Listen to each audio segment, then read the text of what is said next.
ओम नारायणाय विद्महे वासुदेवाय धीमहि तन्नो विष्णु प्रचोदयात्। जय श्रीमन्नारायण। दोस्तों, हमारा धर्म हमारी शक्ति है। धर्म शक्ति चैनल पर आप सभी का स्वागत है। आप सभी को पापांकुशा एकादशी की बहुत बहुत शुभकामनाएं। आप सभी को लक्ष्मी नारायण की कृपा से सुख, शांति और समृद्धि की प्राप्ति हो। जैसा कि हम सभी जानते हैं कि एकादशी का व्रत भगवान विष्णु और माता लक्ष्मी को समर्पित होता है। आश्विन माह के शुक्ल पक्ष की एकादशी तिथि को पापांकुशा एकादशी का व्रत रखा जाता है। आज हम जानेंगे कि पापांकुशा एकादशी कब है, पूजा का शुभ मुहूर्त, पारण का समय और पारण किस चीज़ से करना चाहिए, एकादशी के दिन क्या करें और क्या ना करें। पापांकुशा एकादशी की व्रत कथा। पापांकुशा एकादशी तिथि पर भगवान विष्णु के पद्मनाभ स्वरूप की पूजा की जाती है। इस व्रत के करने से अपने साथ साथ अपने परिजनों को भी लाभ मिलता है। इस व्रत से न सिर्फ मन शुद्ध होता है बल्कि अश्वमेघ और सूर्य यज्ञ के बराबर पुण्य फल की प्राप्ति भी होती है। एकादशी के दिन विधि पूर्वक पूजा करने और व्रत रखने से प्रभु नारायण की विशेष कृपा प्राप्त होती है। एकादशी के जिस व्रत से पापों पर अंकुश लग जाए तो उस व्रत को पापांकुशा एकादशी कहा जाता है।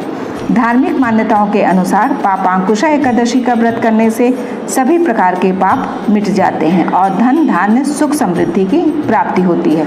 तो आइए जानते हैं कि अक्टूबर में पापांकुशा का व्रत कब रखा जाएगा, पूजा का शुभ मुहूर्त क्या है।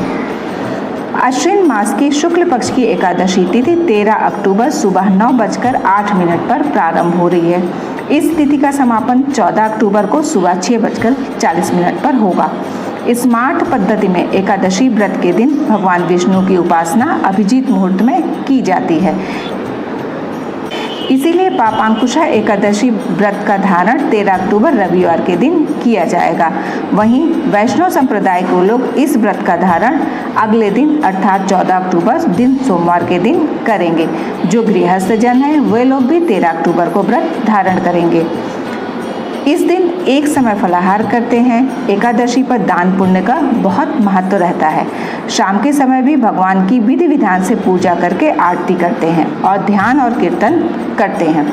व्रत के अगले दिन अर्थात द्वादशी तिथि को ब्राह्मणों को भोजन और अन्न का दान करने के बाद व्रत का पारण करते हैं। एकादशी के व्रत को समाप्त करने को ही पारण कहा जाता है। एकादशी व्रत के अगले दिन सूर्योदय के बाद पारण करना चाहिए, परंतु हरिवासर समय समाप्त हो जाना चाहिए, उसके बाद ही पारण करना चाहिए। द्वितीय तिथि के 1/4 भाग को हरिवासर का समय कहा जाता है। एकादशी का पारण द्वादशी तिथि की 1/4 बीत जाने के बाद करना चाहिए। तो 14 अक्टूबर को हरिवासर का जो समय समापन है सुबह 11:56 पर हो जाएगा। द्वादशी तिथि समाप्त हो रही है 14 अक्टूबर को रात्रि के 3:43 पर। जो लोग 13 अक्टूबर को व्रत कर रहे हैं वो पारण करेंगे 14 अक्टूबर को दोपहर 1:16 से दोपहर 3:54 के बीच करेंगे। और जो लोग 14 अक्टूबर को व्रत धारण कर रहे हैं वे लोग 15 अक्टूबर को सुबह 6:30 से सुबह के 7 बजे के बीच में करेंगे। पापांकुशा व्रत का पारण गुड़ से किया जाता है। यदि गुड़ संभव न हो तो तुलसी दल या पंचामृत लेकर भी व्रत का पारण हम कर सकते हैं। इस दिन ब्रह्म मुहूर्त का समय रहेगा 4:41 से लेकर 5:31 तक। 13 अक्टूबर को सूर्योदय का समय रहेगा 5:55 सुबह के और सूर्यास्त का समय रहेगा शाम को 5:32 पर।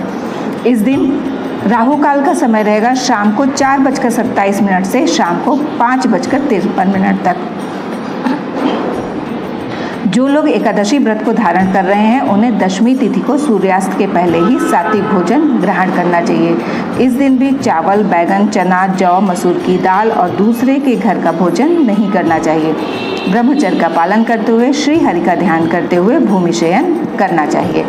एकादशी के दिन प्रातः जल्दी उठकर स्नान कर स्वच्छ कपड़े धारण करते हैं, मंदिर की साफ सफाई कर लेते हैं। इसके बाद सूर्य भगवान को जल अर्पित करके मंदिर में हाथ में जल लेकर और फूल रखकर व्रत का संकल्प लेते हैं और व्रत को बिना किसी विघ्न बाधा के पूर्ण करने के लिए श्री हरि से प्रार्थना करते हैं। इस दिन तुलसी माता की भी पूजा करनी चाहिए, लेकिन एकादशी के दिन तुलसी माता को जल अर्पित नहीं करते। ऐसी मान्यता है कि इस दिन माता तुलसी श्री हरि के लिए निर्जला व्रत रखती हैं, इसीलिए इस दिन उन्हें हम जल अर्पित नहीं करते। बाकी विधि विधान से हम उनको दीप प्रज्वलित कर सकते हैं, बाकी पूजा अर्चना कर सकते हैं।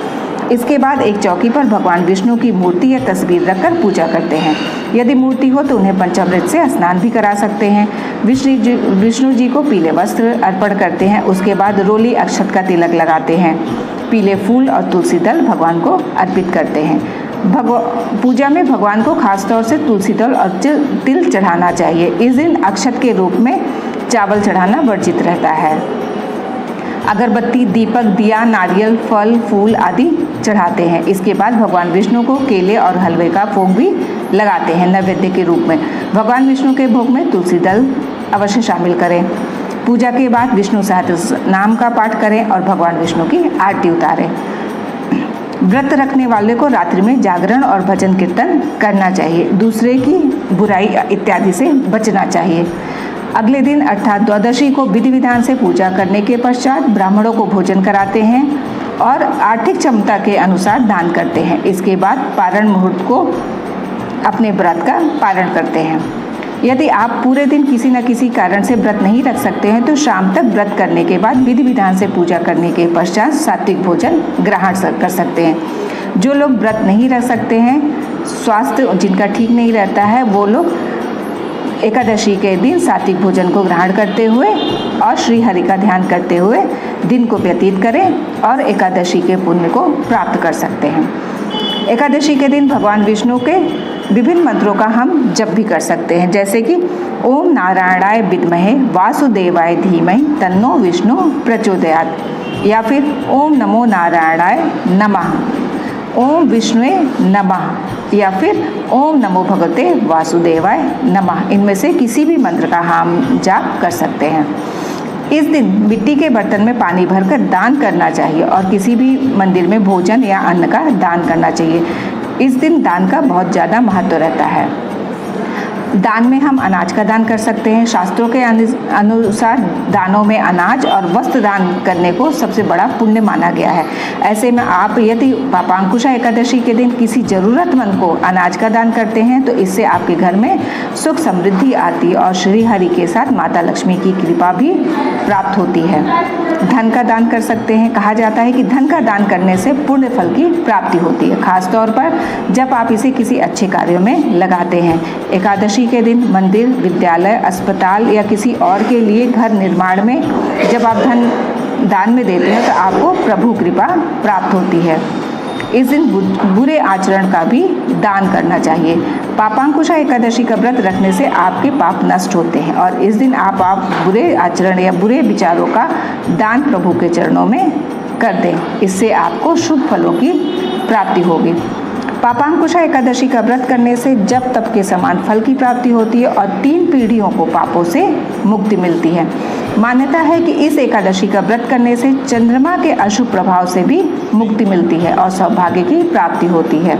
इस दिन व्रत करने वाले व्यक्ति को यमलोक में किसी भी प्रकार की यातनाएं नहीं सहनी पड़ती हैं। भगवान कृष्ण ने युधिष्ठिर को इस एकादशी का महत्व बताते हुए कहा था कि यह एकादशी पाप का निरोध करती है, अर्थात पाप कर्मों से रक्षा करती है। जो व्यक्ति श्रद्धा भाव से एकादशी व्रत का पालन करता है उसके और मोक्ष के द्वार खुल जाते हैं। शास्त्रों में यह भी कहा गया है कि एकादशी व्रत का पालन करने से मृत्यु के उपरांत श्री हरि के चरणों में स्थान प्राप्त होता है और व्यक्ति जन्म मृत्यु के चक्र से मुक्त हो जाता है। इस विशेष दिन पर पवित्र स्नान और दान का विशेष महत्व है, इसलिए जरूरतमंद लोगों को भोजन, वस्त्र या धन का दान करने से सभी दुखों का नाश होता है। आइए अब जानते हैं एकादशी व्रत की कथा। धर्मराज युधिष्ठिर कहने लगे कि हे भगवान, अश्विन शुक्ल एकादशी का क्या नाम है? कृपा करके इसकी विधि और फल कहिए। भगवान श्री कृष्ण कहने लगे कि हे युधिष्ठिर, पापों का नाश करने वाली इस एकादशी का नाम पापांकुशा एकादशी है। हे राजन, इस दिन मनुष्य को विधि पूर्वक भगवान पद्मनाभ की पूजा करनी चाहिए। यह एकादशी मनुष्य को मन वांछित फल देकर स्वर्ग को प्राप्त कराने वाली है। मनुष्य को बहुत दिनों तक कठोर तपस्या से जो फल मिलता है वह फल भगवान गरुड़ ध्वज को नमस्कार करने से प्राप्त हो जाता है। जो मनुष्य अज्ञानवश अनेक पाप करते हैं परंतु श्री हरि को नमस्कार करते हैं वे नरक में नहीं जाते। विष्णु के नाम के कीर्तन मात्र से संसार के सब तीर्थों के पुण्य का फल मिल जाता है। जो मनुष्य शंख धनुषधारी भगवान विष्णु की शरण में जाते हैं उन्हें कभी भी यम यातना भोगनी नहीं पड़ती। जो मनुष्य वैष्णव होकर शिव की और शैव होकर विष्णु की निंदा करते हैं वे अवश्य ही नरकवासी होते हैं। शास्त्रों जो पा जाए और अश्वमेध यज्ञों से जो फल प्राप्त होता है वह एकादशी के व्रत के 16वें भाग के बराबर भी नहीं होता। संसार में एकादशी के बराबर कोई पुण्य नहीं है, इसके बराबर पवित्र दिन तीनों लोकों में कुछ भी नहीं। इस एकादशी के बराबर कोई व्रत नहीं। जब तक मनुष्य पद नाम की एकादशी का व्रत नहीं करते तब तक उनकी देह में पाप वास करते हैं।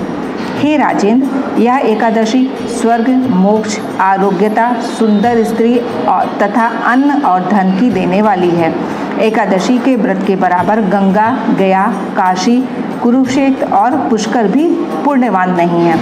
हरिवासर तथा एकादशी का व्रत करने और जागरण करने से सहज ही में मनुष्य विष्णु पद को प्राप्त होता है।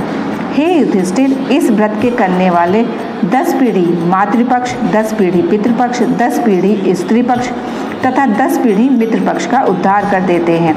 वह दिव्य देह धारण कर चतुर्भुज रूप हो, पीताम्बर पहने और हाथ में माला लेकर गरुड़ पर चढ़कर विष्णु लोक को जाते हैं। हे निरुक्तम, बाल्यावस्था, युवावस्था और वृद्धावस्था में इस व्रत को करने से पापी मनुष्य भी दुर्गति को प्राप्त न होकर सद्गति को प्राप्त होता है।